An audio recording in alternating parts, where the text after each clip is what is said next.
เปิดฉากอีกแล้วพี่น้องเอ้ยวันนี้สบายดีเด้อสบายดีช่วงสุ่ม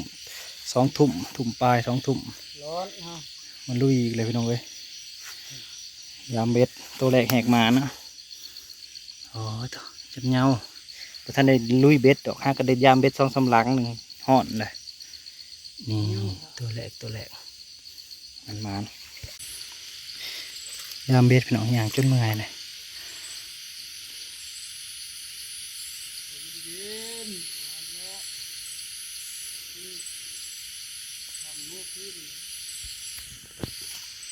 ตอนนี้มันถือกี่ไปหน่อยจะเป็นปลาอย่างนักขึ้นเลยใหญ่เต๋อมันเห็ดจนบวมมัน คอโอ้มันประคอ นี่ประคอแล้วซะ ว่า ไปโอ้ใหญ่เติบเอ๊ะ แรกมันเป็นประคอ เปลี่ยนกันดีหรือบ่เก็บ2 แต้มเพื่อน แต้มสองแต้มมันบุกคือขาดไว้เลยมัน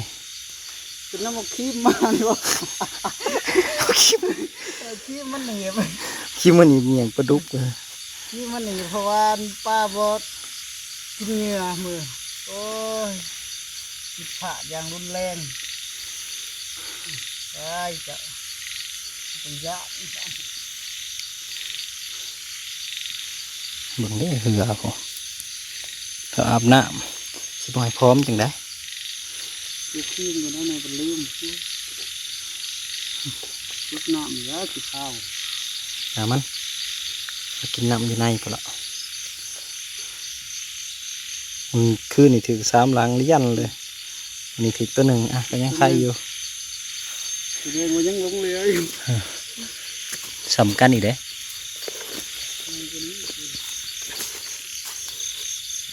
เอาขึ้นมาเลยพี่น้องเว้ยยันบ่ได้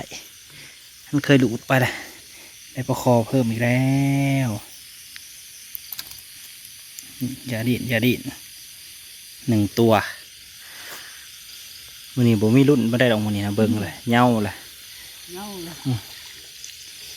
ป้าก็เงียบ เงียบเกิน ดิ้นได้เบ็ดแท้ เรียบร้อยปลาเสื่อม นังบดิ้นรถแม่น ปลาเสื่อมมีนะพี่น้องเอ้ย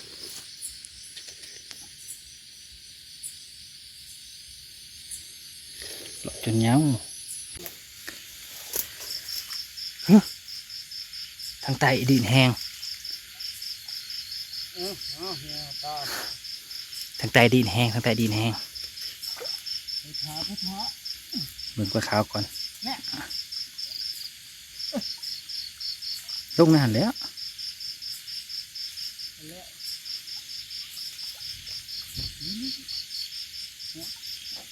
2 มื้อ เนี่ยไปเลยไป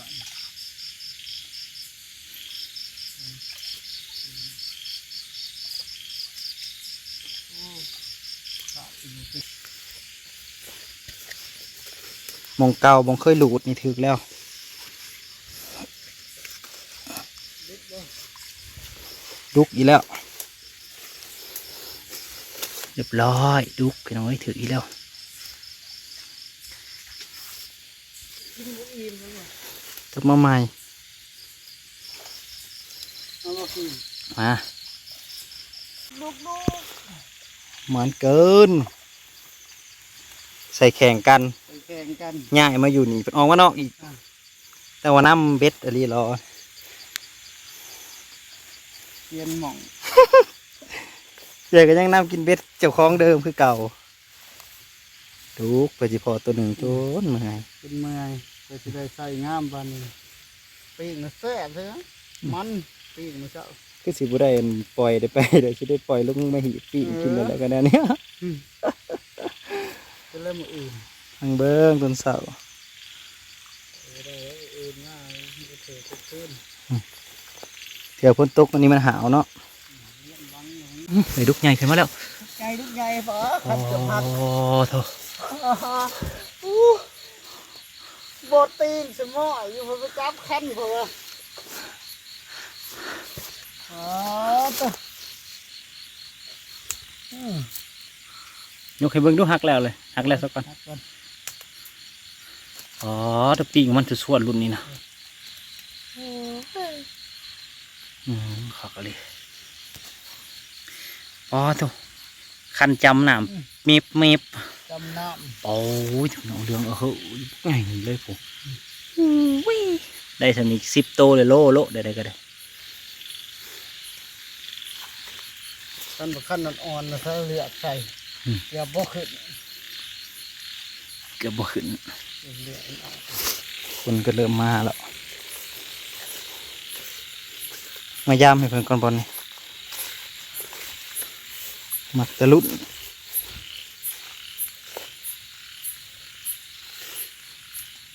ไส้ติงหลีจักปลายังวูดอยู่นี่เหมือนน้ำกันไปหน่อยอุ้ยดุกดุก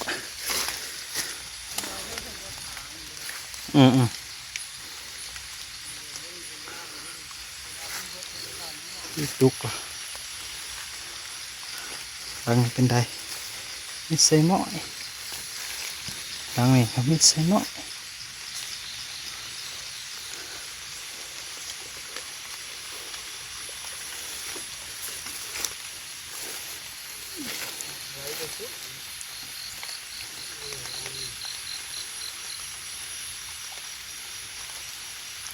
ฝนตก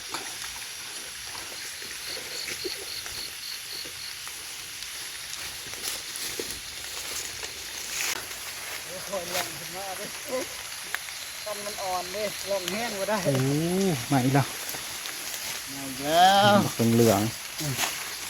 ทำกันเลยงานดีดบ้านเจอดี เหลืองเลยเหรอ ดีดมาก็เจอครีมฮักเรียบร้อยก็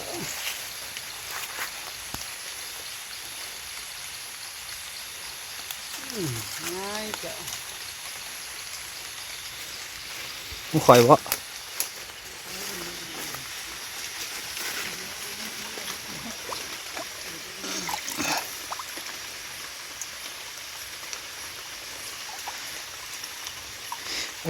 มาเลยมาเลย ร้อยถึงแล้วพี่น้องพอได้เก็บอยู่แล้วนี่ขั้นบดีเดี๋ยวไปแล้วนี่กินเลิกซื่อๆกินดีซื่อๆขั้นมันไปแล้วเดือนขึ้นสายเดี๋ยวนี้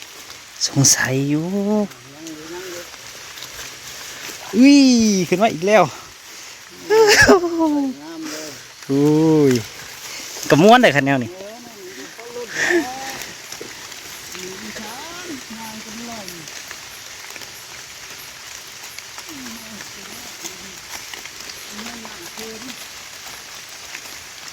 ถือเลยพี่น้องมาถือตอนปลาย มันแค่นี้ตื้นมันหาย ตอนปลายอุ้ยของวะน่ะโอ้ขึ้นมาแล้ว นี่ใครแน่ โอ้ขี่โผล่แท่นกินน้ำลายป่ะ กินน้ำร้ายแล้วเจ้า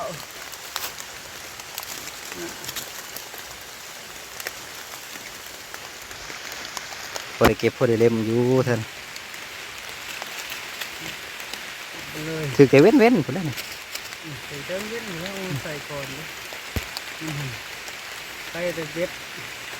ดไม้แทนเฮานี่ เราก็ยังใส่เบ็ดแต่พอกันที่เราเนี่ยเบ็ดเก่าใส่แค่ถึงเบ็ดเห็นเท่านี้แล้ววะมันคืออยู่เมื่อขนาดก่อนหวานเป็นอะไรใส่3 ลังติดเลยนะโอ้ย3 ลังนี่คือเงียบแท้เลย เงียบเปิดน้ำเขิน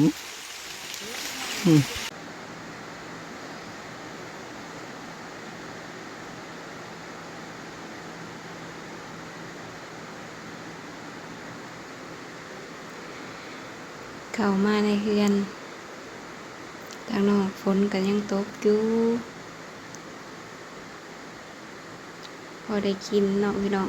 ไปใส่เบ็ดก็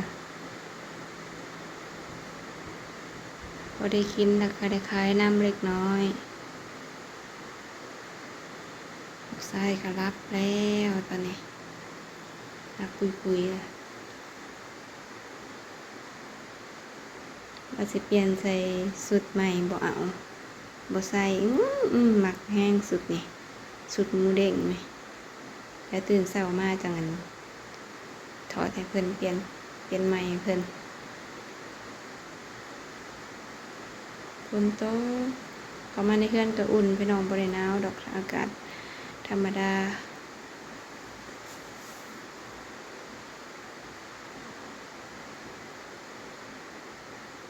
นอนหลับฝันดีเด้อลูกชายทุกคนก็รับเบิดได้รับพี่น้องเรามากะดึกเติบเพื่อสิปีนหวยลงหวยได้เนาะคืนนี้